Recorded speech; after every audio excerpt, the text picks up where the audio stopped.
Dreamscape presents Goaltender Interference by Ari Baran, narrated by Keval Shah. Part 1. Summer. Chapter 1. July. Sometimes it felt like Aiden Campbell had closed his eyes at 26 and woke up 36.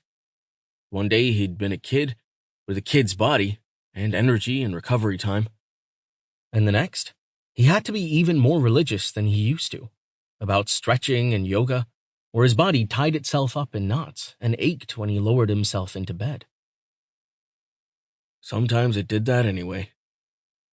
Normally, at this point in the off-season, Aiden would be headed to the gym, the same way he had done for countless mornings over the course of almost 2 decades. Or he'd be driving to Terrytown to get some work in on the ice. Even in the summer, there was never much of a break. Today, Aiden had nowhere to go, nowhere to be, nothing to do. It was the first day of the off-season after the New York Liberty had been eliminated from the playoffs. But he couldn't even accurately call it the off-season anymore. With the season over, Aiden was officially retired. The decision hadn't really been deliberate. He'd been getting hurt a little more often these last few years. A groin pull here, a tear or a sprained ankle, and a knee surgery there. The kinds of betrayals his body never used to make. When he'd have to wake up for morning skate, instead of feeling the thrum of excitement in his veins, he just felt tired.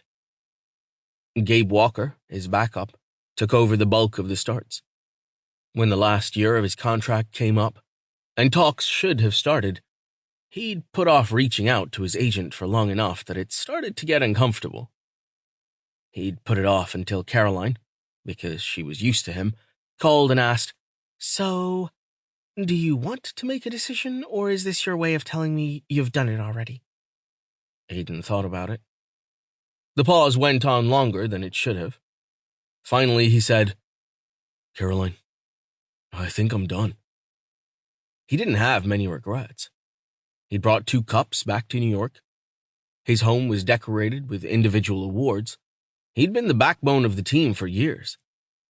He was a lock for the Hall of Fame, first ballot or otherwise. He'd known, in the very back of his mind, that it would be a good idea to make plans for the rest of his life. Consider the direction he wanted to take. Figure out where he was going from here. Sample complete. Ready to continue?